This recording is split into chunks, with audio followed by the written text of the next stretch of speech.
What's going on, my broskiis? My name is Toadskii, back again, here to bring you guys yet another One Piece Treasure Cruise video, and today, here to talk about the treasure map versus Who's Who. So, of course, we've already made the second, or the initial video, talking about the quote-unquote accessible teams, so teams not using too many of summonable or recent characters. So, if you guys want to go check out a whole different list of teams, definitely check out that one. This video is pertaining to my own personal team, so these teams are going to have obviously more summonable characters and teams that I'm actively going to use in this upcoming treasure map versus Who's Who. So without further ado, let's just jump straight into it. Hopefully it doesn't take too long to go through all these, but here we have X Drake for the first boss.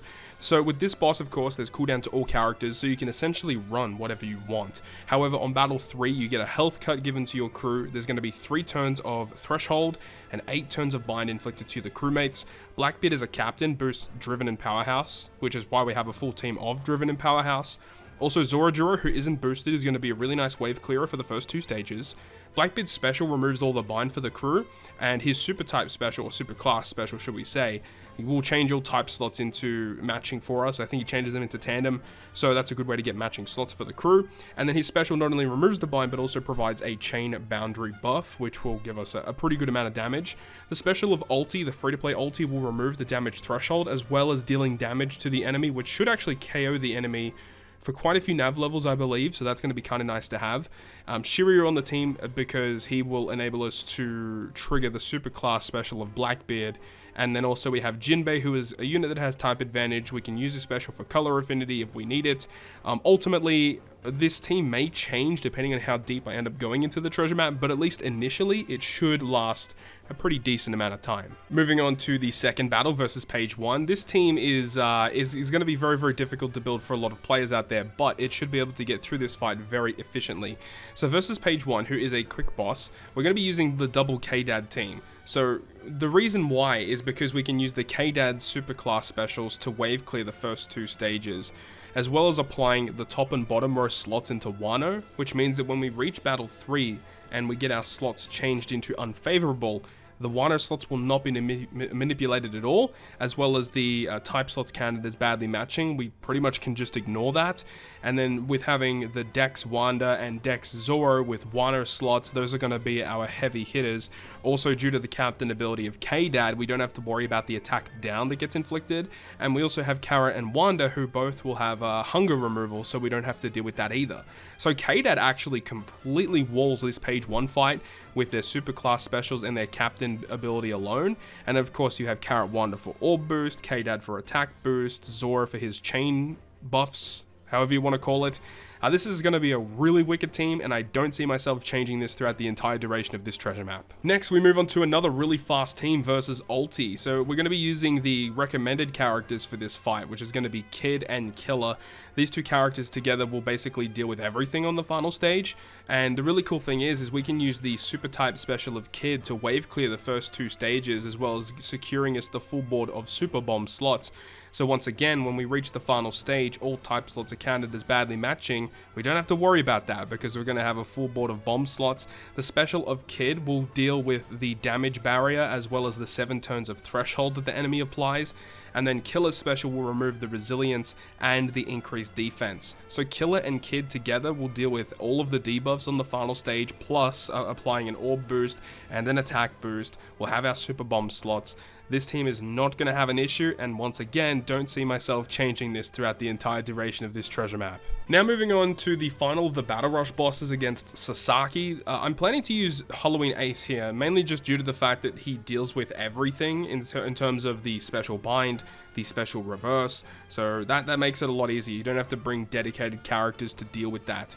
We have Caesar on the team because he's going to be a wave clearer for the first 2 stages. Someone in my Twitch chat was suggesting that, you can just use Ace for a wave clearer, which is completely true, but I also wanted to ensure that I had an Ace special for the last stage anyway, because Ace's special is very, very good. We also have Chopper with the support of Brûlé, so when we reach the final stage, it will give the block slots to be changed into matching for us, which is fantastic. The special of Frankie and or the special of Otama can provide an orb boost to the crew. I believe Frankie applies an orb boost. I could be mistaken there. I actually don't remember. He's an attack booster. Well, that works out fine. You got Ace for an attack booster. Otama's an orb booster for the crew. I don't see this team really being that bad. I was contemplating using the Dex Rumble Wiper, which I did use in the previous treasure map, if I remember correctly. Using double ace to have such a huge health pool, Wiper just wave clearing the enemy when you reach the last stage. However, you are inflicted with normal attacks only, so you cannot apply those types of gimmicks, those types of strategies to this particular boss, which is a bit of a shame because it would have been a really nice way to wave clear.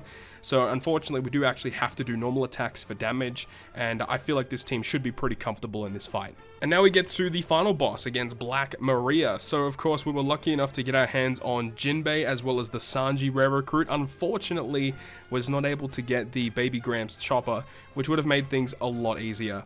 But in terms of getting around this fight, on Battle 2 there's going to be block slots, Despair, Threshold, and Attack Down. Now the Big Mom and the Sasaki are going to deal with this pretty comfortably. These two characters will deal with everything, deal with the block slots, deal with the Threshold, deal with the Attack Down, deal with the Despair. It's going to be pretty awesome. Alternatively, you can also use the Jinbei Superclass Special, which will get rid of the 3 turns of Threshold as well. But because Big Mom does it as well as removing the block slots, it does save a little bit of time.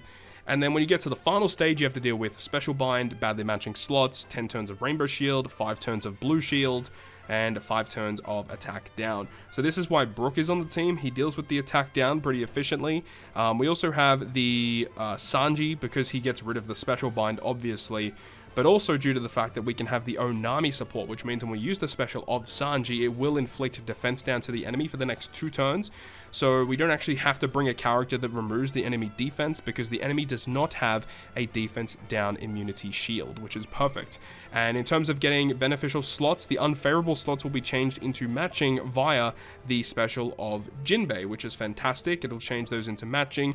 However, the Brook special does give himself a recovery slot and adjacent slots into tandem, which the tandem slots will be beneficial to the crew anyway. I believe the crewmate effect of Brook, actually, does he change any of these slots into matching? Slasher, Free Spirit, Recovery, and Tandem and matching.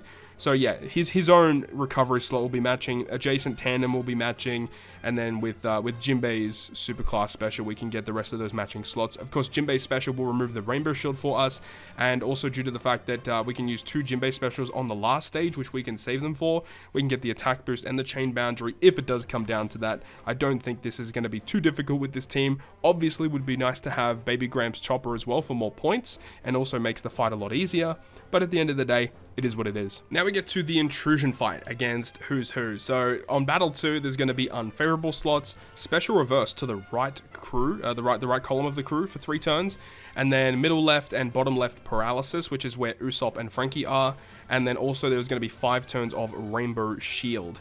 So in this situation, we can use the special abilities of both Frankie and Usopp, which deals with essentially everything on this stage. And on top of the fact, with the superclass special of Jinbei, it'll change the badly matching into matching slots for us. We do have to still deal with the special reverse, but Frankie and Usopp actually reverse the captain's cooldowns by 4 turns combined. Usopp also gives everyone else -1 cooldown, so the Big Mom and also the Sanji, they'll only have to deal with 2 turns of special reverse, and of course after we move into the next stage and the enemy preemptive, the specials will be ready, which is actually really good for us. I don't think Big Mom will actually be ready nonetheless, because Big Mom is not a strength, psi, or int character, but because she is a high booster in this treasure map, she probably will be ready. If she's not, it's not the end of the world. And then of course on Battle 3, luckily Jinbei essentially deals with everything here, which is really, really nice for us. So you've got the unfavorable slots, which of course with a second Jinbei, we can use his superclass special to deal with that. When using double Jinbei, you have 2 hits of damage immunity shield, so you get the preemptive on Battle 3, does damage to you, and then after we kill Battle 3, he will do 50,000 damage to the crew, which he will also block. And of course there is going to be chain down, there is attack down based on your chain multiplier, which with Jinbei special active, we have a chain boundary, so we don't have to worry about that. There's 6 turns of Rainbow Shield, which of course Jinbei removes, and also Jinbei removes the damage threshold with his superclass special. So yeah, really not a problem when you end up using the Jinbeis as the captains. And then of course Sanji's special ability here will give us an orb boost and also a color affinity boost. So that's going to be really, really nice for our crew in terms of providing damage. So I don't think this is also going to have any issues. Once again, would be nice to have the the Baby Grams chopper, which will be really nice, but at the end of the day, it isn't really required because Jinbei carries so hard in these boss fights, which is so good to see. So with all that being said, that pretty much wraps it up for me. These are all of the teams that I plan to be using in the upcoming treasure map versus Who's Who, and of course, when the treasure map does go live, I will be live streaming, playing for the first few hours. Hopefully we don't have any emergency maintenance periods this time, and hopefully we can get some proficient farming time in so that we can get the rewards, we can play treasure map, you know, grind those blue tickets back up to get more materials, to level up our characters even more. So it's going to be a real fun time, and hopefully we end up getting some good stuff. And also wishing you guys the best of luck with your treasure maps. Really hope that with your reward tickets you'll be able to pick up some new characters. That would be awesome to see. But that is going to wrap it up from me, so thank you very much for watching. Hopefully you enjoyed it. If you guys did, make sure to leave a like, and if you want to stay up to date with all the content I post, including more One Piece Treasure Cruise content, then make sure to hit the subscribe button down below. On that, guys, I'll see you guys within the next video.